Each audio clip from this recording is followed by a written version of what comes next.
तो hello guys, फिर से हम आ चुके हैं एक नए वीडियो के साथ। तो आज हम बात करने वाले हैं दो स्टॉक के बारे में जो कि फ्यूचर में आपके लिए बहुत ही अच्छा इन्वेस्टमेंट हो सकता है। तो उसमें से पहला स्टॉक है एनर्जी का और दूसरा जो स्टॉक है वो आईटी कंपनी है। तो तो जो पहला स्टॉक है वो है इनॉक्स वाइंड। तो इनॉक्स वाइंड है, उसका अभी शेयर का प्राइस चल रहा है 171.50 रुपीज़। तो ये स्टॉक आपके लिए एक बहुत ही अच्छा इन्वेस्टमेंट हो सकता है।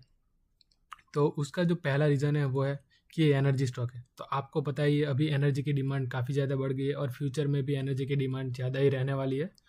तो इन सब स्टॉक को काफ़ी ज़्यादा फ़ायदा हो सकता है।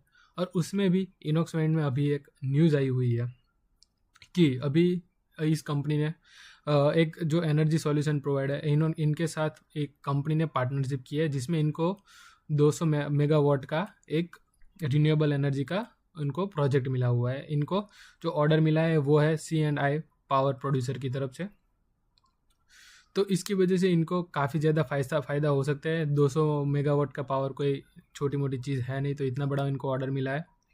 तो फ्यूचर में भी इस कंपनी को ज़्यादा ऑर्डर मिलने के चांसेस है। तो ये जो ऑर्डर है इनको 3 मेगावाट वाइंड टर्बाइन जनरेटर से, इनके जो बेसिकली पवन चक्की बोलते हैं उसके ऑर्डर है इनको मिले हुए हैं।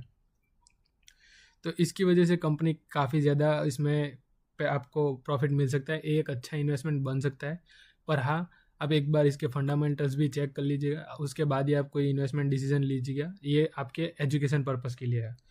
तो ये स्टॉक जो है वो पिछले एक साल में 281% तक का अप भी गया हुआ है, यानी कि स्टॉक 281% से बढ़ा है। तो ये पहला स्टॉक जो कि है इनॉक्स विंड। उसके बाद है सैंड।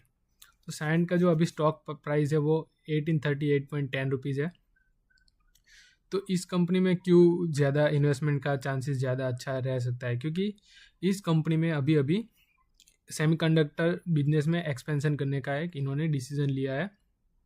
तो ये काफ़ी अच्छा एक इन्वेस्टमेंट आपके लिए हो सकता है, क्योंकि जो सेमीकंडक्टर इंडस्ट्री है वो भी काफ़ी ज़्यादा डेवलप हो रही है। और अभी हम देखें तो आगे जाके सेमीकंडक्टर के बिना कोई भी काम चलने वाला है नहीं।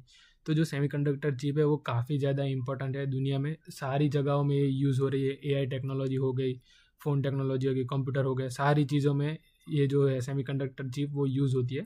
तो इस कंपनी ने अपनी एक सब्सिडी एस्टेब्लिश की है, उसके द्वारा ये सेमीकंडक्टर बिजनेस में ज़्यादा एक्सपेंशन करने वाला है। और साइंस स्टॉक के मैंने फंडामेंटल्स भी देखे, ये स्टॉक काफ़ी अच्छा है फंडामेंटली भी। फिर भी आप एक बार अपनी तरफ से चेक कर सकते हैं कि ये स्टॉक आपके लिए इन्वेस्टमेंट के लायक है या नहीं। और अब आगे देखा जाए तो Indian electronics and semiconductor association ने अभी एक फोरकास्ट भी लगाया है कि जो सेमीकंडक्टर इंडस्ट्री है 2030 तक 100 बिलियन से बढ़ने वाली है, यानी कि 100 बिलियन US डॉलर से ग्रो करने वाली है। तो ये भी आपके लिए काफ़ी अच्छा इन्वेस्टमेंट हो सकता है। तो आप इस स्टॉक पर भी नज़र रखिएगा कि आपको ये स्टॉक कभी भी डिस्काउंट में मिले तो आप इन स्टॉक को खरीद सकते हो, इनको कंसिडर कर सकते हो एक लॉन्ग टर्म इन्वेस्टमेंट में। तो ये दो स्टॉक थे आज हम लेके आए आपके लिए। तो आप इन दोनों स्टॉक को एक बार आपकी तरफ से आप रिसर्च कर सकते हो और इस पर एनालिसिस कर सकते हो और उसके बाद में आप कोई डिसीजन ले सकते हो। तो ये थे आज के स्टॉक। फिर से मिलेंगे एक नए वीडियो के साथ।